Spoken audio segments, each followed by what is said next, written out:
Good morning, students. We are moving on to the next chapter, that is chapter 3, Committees on Corporate Governance. In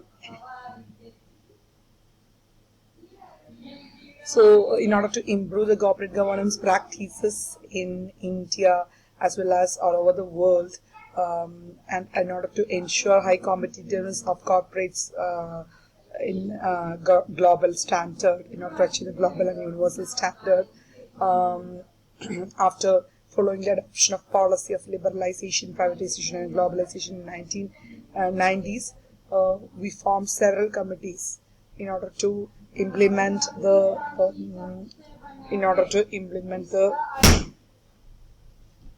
corporate governance policies. In order to improve the working of corporate audit committees, a committee was formed. Its name was Blue Ribbon Committee. This committee was jointly sponsored by New York Stock Exchange and National Association of Security Dealers (NASD) for improving the performance of audit committee. And this committee has several recommendations. That is, the members of the audit committee should be independent directors, and they must have financially literate. They must know how to read the financial statements. And external auditors, they are the representatives of shareholders, should periodically discuss the quality of companies' accounting principles, are in relation or in tact with generally accepted accounting principles (GAAP). That have to be discussed with the audit committee. The statutory authorities should maintain their independence in discharging their professional responsibilities. Okay, the auditors must take decisions independently, and finally, committee should review and discuss with the accountants that is all the significant transactions, and they have to seek the cooperation of this type of accountants, and they have to take an independent decision with all these aspects. So this committee, Blue Ribbon Committee, has also recommended that the audit committee should have a formal character.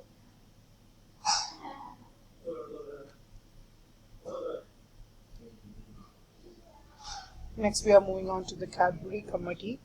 This committee was appointed by the government of United Kingdom in May 1991, and they are incorporated in order to address the financial problems and financial matters of corporate governance. This committee also analyzed the accountability of board of directors to shareholders, and also submitted its report in 1992 regarding the code of best practices. There are several recommendations made by this committee. Like the board of directors of publicly traded companies include at least 3 non-executive directors as members, and that position of chairman of the board and chief executive officer of these companies be held by 2 different individuals.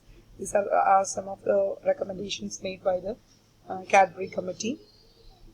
And the board should include non-executive directors of sufficient caliber, sufficient skill, and number for their views to carry significant weight in the board's decision. Because non-executive directors ആണെങ്കിലാണ് കുറച്ചും കൂടെ അവർക്ക് independent ആയിട്ട് സ്വന്തം benefit അല്ലാതെ കുറച്ചുകൂടെ independent ആയിട്ടുള്ള ഡിസിഷൻസിലേക്ക് ശ്രദ്ധ കൊടുക്കാനായിട്ട് പറ്റുള്ളൂ. And the board should have a formal schedule of matters specially reserved to it for decision to ensure that the direction and control of the company is firmly in its hands. അതായത് ഒരു formal schedule എന്തൊക്കെ matters എങ്ങനെ ചെയ്യണം എന്നുള്ളതിന് ബോർഡിന് ഒരു idea ഉണ്ടായിരിക്കണം. അതിൻ്റെ പ്രൊസീജിയർ എങ്ങനെയായിരിക്കണം, ഏത് ഡയറക്ഷനിലായത് കമ്പനിയുടെ ഡിസിഷൻ മേക്കിംഗ് പോകേണ്ടത്, ഒബ്ജക്റ്റീവ്സ് അച്ചീവ് ചെയ്യാനായിട്ടുള്ള അവരുടെ പ്രൊസീജിയേഴ്സ് എന്തൊക്കെയായിരിക്കണം, ഇതിനെക്കുറിച്ച് ബോർഡിന് വ്യക്തമായിട്ടുള്ള ധാരണ ഉണ്ടായിരിക്കണം. And there should be an agreed procedure for directors. എങ്ങനെ ഡയറക്ടേഴ്സ് ബിഹേവ് ചെയ്യണം, അതിന് ഡിസിഷൻ എടുക്കണം എന്നുള്ളതിനെ കുറിച്ച് കൃത്യമായിട്ടുള്ളൊരു പോളിസി കമ്പനിക്ക് ഉണ്ടായിരിക്കണം. ഇതൊക്കെയാണ് ഇതിൻ്റെ റെക്കമെൻഡേഷൻ വരുന്നത്. All directors should have access to advice and service of company secretary. Board of ഡയറക്ടേഴ്സിലെ ആർക്ക് വേണമെങ്കിലും ഏത് സമയം വേണമെങ്കിലും കമ്പനി സെക്രട്ടറിയുടെ ഉപദേശം നേടാനോ അവരുമായിട്ട് ഡിസ്കഷൻ വെക്കാനോ ഒക്കെ എന്ത് ചെയ്യാനായിട്ട് സാധ്യതകളുണ്ട്.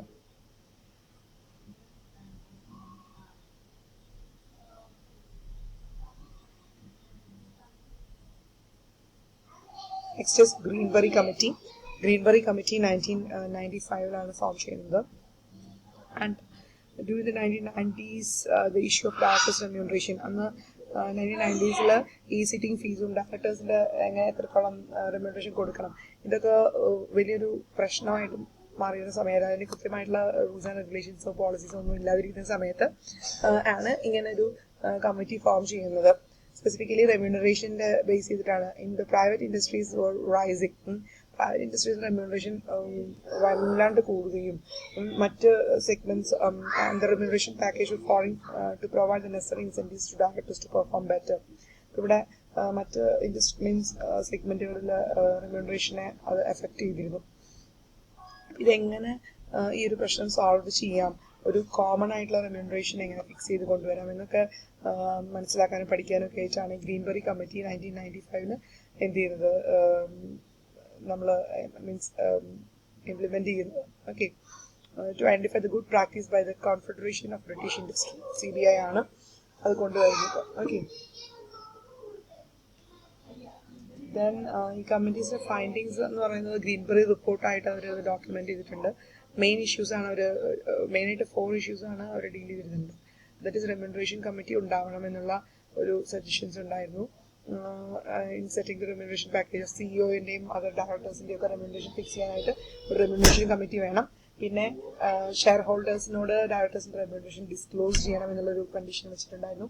പിന്നെ എന്താണ്, റെമ്യൂണറേഷൻ എങ്ങനെ ഫിക്സ് ചെയ്യണം അതിനുള്ളൊരു കൃത്യമായൊരു പോളിസി ഈ റെമ്യൂണറേഷൻ കമ്മിറ്റി ഡ്രാഫ്റ്റ് ചെയ്യണം. പിന്നെ എന്ന് പറഞ്ഞു കഴിഞ്ഞാൽ binding the company to pay compensation to directors.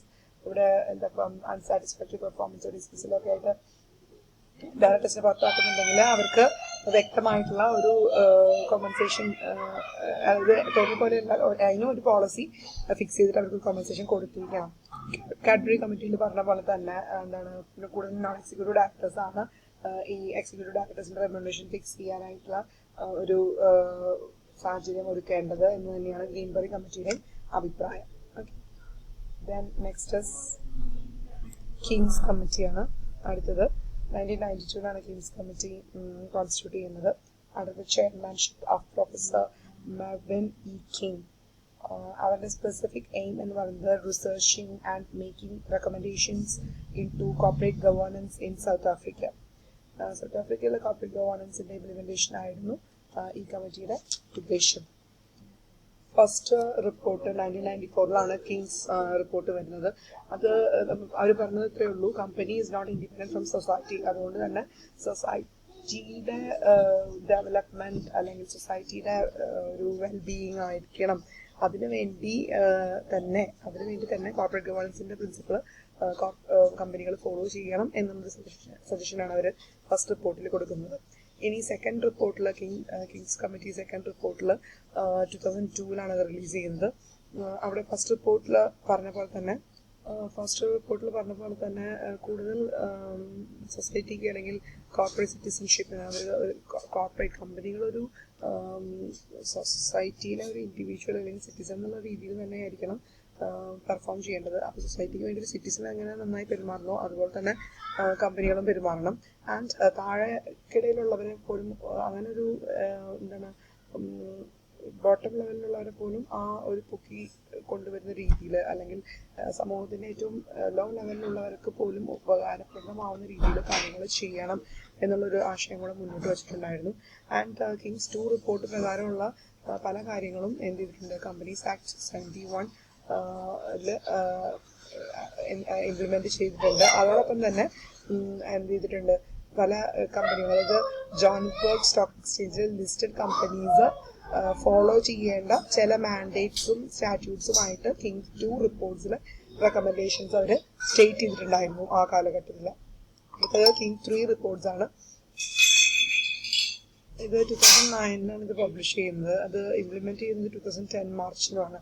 അപ്പോൾ ഇത് തമ്മിൽ വലിയ വ്യത്യാസങ്ങളൊന്നും, ചെറിയ മാറ്റങ്ങൾ കാണാമെന്നല്ലാതെ കിങ്സ് റിപ്പോർട്ട് 1-ലും 2-ലും പറഞ്ഞതുപോലെ തന്നെ കോർപ്പറേറ്റ് ഗവേണൻസ് സൗത്ത് ആഫ്രിക്കയിൽ എങ്ങനെ ഇംപ്ലിമെൻറ്റ് ചെയ്യാമെന്നുള്ളതിനെ കുറിച്ചാണ് ഇവർ ഈ 3rd റിപ്പോർട്ടിൽ അതിനെക്കുറിച്ചുള്ള കാര്യങ്ങളാണ് പറഞ്ഞുകൊണ്ടിരുന്നത്.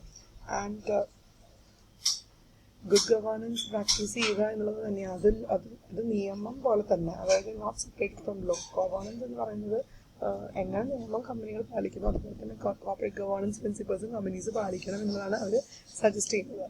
ഓക്കെ. പിന്നെ 4th റിപ്പോർട്ടിൽ പറയുന്നത് ട്രാൻസ്പെറൻസി, അതായത് കോർപ്പറേറ്റ് ഗവേണൻസിൻ്റെ ഏറ്റവും വലിയ പ്രിൻസിപ്പിളാണ് ട്രാൻസ്പെറൻസി. അതാണ് കോർപ്പറേറ്റ് ഇമേജ് ബിൽഡപ്പ് ചെയ്യാനും അതുപോലെ അവരുടെ കൂടുതൽ കോർപ്പറേറ്റ് സിറ്റിസൺഷിപ്പും സൊസൈറ്റിയോടുള്ള അവരുടെ കമ്മിറ്റ്മെൻറ്റ്സ് ഒക്കെ പ്രൂവ് ചെയ്യാനായിട്ട് ട്രാൻസ്പെറൻസി കൊണ്ടുവരണം എന്നുള്ള ഒരു ഐഡിയ ആണ് 4th റിപ്പോർട്ടിൽ ഇൻസിസ്റ്റ് ചെയ്യുന്നത്. Okay. Apply and explain. First we have to apply the principles of corporate governance and then explain it to the people or stakeholders. Okay. Transparent in the application of their corporate governance practices. ഞങ്ങളത് follow ചെയ്യുന്നുണ്ട് എന്ന് പറയുമ്പോൾ തന്നെ ആളുകൾക്ക് ഈ കമ്പനിയോട് ഒരു വിശ്വാസവും അതുപോലെയുള്ള ഒരു വികാരം അല്ലെങ്കിൽ അവരുടെ റെപ്യൂട്ടേഷൻ അത് വർദ്ധിപ്പിക്കാനൊക്കെ ആയിട്ട് കാരണമാകുമെന്നാണ് കിങ് 4th റിപ്പോർട്ടിൽ പറയുന്നത്.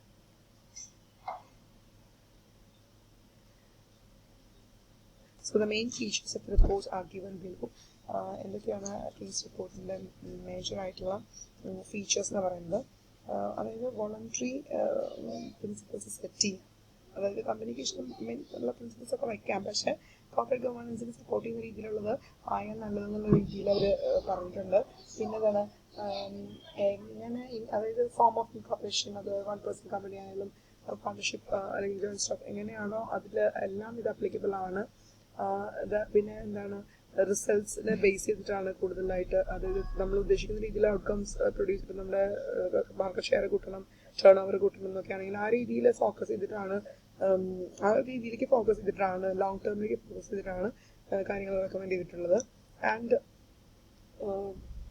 Try to differentiate between principles and practices. Principles അത് യൂഷ്വലി നമ്മൾ പ്രാക്ടീസ് ചെയ്യുന്നുണ്ടോ അല്ലെങ്കിൽ അത് ഇംപ്ലിമെൻറ്റ് ചെയ്യാൻ നമുക്ക് സാധിക്കുന്നുണ്ടോ, ഇതൊക്കെയാണ് ഇവർ ഇത് പറ്റുന്ന കാര്യങ്ങൾ നമ്മൾ പ്രിൻസിപ്പിൾസ് ആയിട്ട് സെറ്റ് ചെയ്യുക, അത് സാധ്യമാക്കുകയും ചെയ്യുക. Okay. That is apply and explain എന്ന് പറയുന്നത്. As oppose to apply or explain എന്ന് പറയുമ്പോൾ ഇവിടെ നമുക്ക് ആ ഒരു ഫീലിംഗ്, നമ്മൾ അത് എന്തുകൊണ്ട് ഉപയോഗിക്കുന്നു എന്നുള്ളതിനെ പറ്റി നമുക്കൊരു ധാരണയുണ്ടായിരിക്കണം. എന്തുകൊണ്ട് we are applying this corporate principles അല്ലെങ്കിൽ കോർപ്പറേറ്റ് ഗവേണൻസ് പോളിസീസ് എന്നുള്ളത്, അത് കൃത്യമായിട്ട് സമൂഹത്തിലേക്കും സ്റ്റേക്ക് ഹോൾഡേഴ്സിലേക്കും കൺവേ ചെയ്ത് കൊടുക്കാനും ഒരു ഐഡിയ ഉണ്ടായിരിക്കണം. ഹാമ്പൽ കമ്മിറ്റിയും അഗെയിൻ 1996 എസ്റ്റാബ്ലിഷ് ചെയ്തപ്പം കാഡ്ബറി ഗ്രീൻബറി കമ്മിറ്റീസിൻ്റെ റിപ്പോർട്ടുകൾ റിവൈസ് ചെയ്യുക മാത്രമാണ് ചെയ്തത്. അപ്പോൾ ഇവരും കൂടുതലായിട്ട് തന്നെ കോർപ്പറേറ്റ് ഗവേണൻസിൻ്റെ പ്രിൻസിപ്പിൾസ് ഇൻവെസ്റ്റേഴ്സിനെയും സ്റ്റേക്ക് ഹോൾഡേഴ്സിനെയും എന്ത് ചെയ്യണം, സപ്പോർട്ട് ചെയ്യുന്നതിന് വേണ്ടിയിട്ട് ഉണ്ടായിരിക്കണം എന്നുള്ള രീതിയിൽ തന്നെയാണ് പറഞ്ഞത്. അപ്പോൾ ഇവിടെ ലണ്ടൻ സ്റ്റോക്ക് എക്സ്ചേഞ്ചസിൽ ലിസ്റ്റ് ചെയ്യുന്ന കമ്പനികൾക്കൊക്കെ ഇത് കൊണ്ടുവരണം, കോർപ്പറേറ്റ് ഗവേണൻസ് അപ്ലിക്കബിൾ ആക്കണം എന്നുള്ള ധാരണയിൽ അവർ ഒരു റെക്കമെൻഡേഷൻ കൊടുക്കുകയാണ് ചെയ്തത്. ഓക്കെ.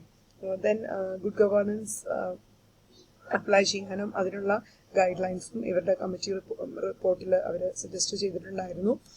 പിന്നെ എന്താണ് strict principal agent perspective regarding corporate governance as an opportunity to enhance the long-term shareholders value. അതായത് ഞാൻ നേരത്തെ പറഞ്ഞു, ഒരു ചെറിയ ഗോൾ അച്ചീവ് ചെയ്യലല്ല, ഫ്യൂച്ചർ ഓറിയന്റഡ് ആയിട്ട് ഔട്ട്പുട്ട് ഡിസൈർഡ് ആയിട്ടുള്ള ആ ഒരു റിസൾട്ട് കിട്ടണം എന്നുള്ള രീതിയിലാണ് ഹാമ്പൽ കമ്മിറ്റി കോർപ്പറേറ്റ് ഗവേണൻസിനെ കാണാൻ പറഞ്ഞിരുന്നത്. ഷോർട്ട് ടേമിലേക്ക് ചിലപ്പോൾ അതുകൊണ്ട് നമുക്കൊരു സക്സസ്ഫുൾ ആണ്, ബെനിഫിഷ്യൽ ആണെന്ന് പറയാൻ പറ്റില്ല.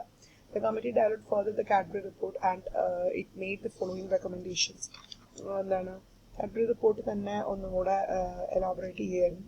The auditors should report on internal control, അതായത് കമ്പനിയുടെ ഉള്ളിൽ തന്നെ ഡയറക്ടേഴ്സിന് ഉണ്ടാകുന്ന ഇന്റേണൽ കൺട്രോളിനെ പറ്റിയിട്ട്, അതുപോലെ എല്ലാ ടൈപ്പ് ഓഫ് കൺട്രോൾസും ഡയറക്ടേഴ്സ് മെയിൻറ്റെയിൻ ചെയ്യണം.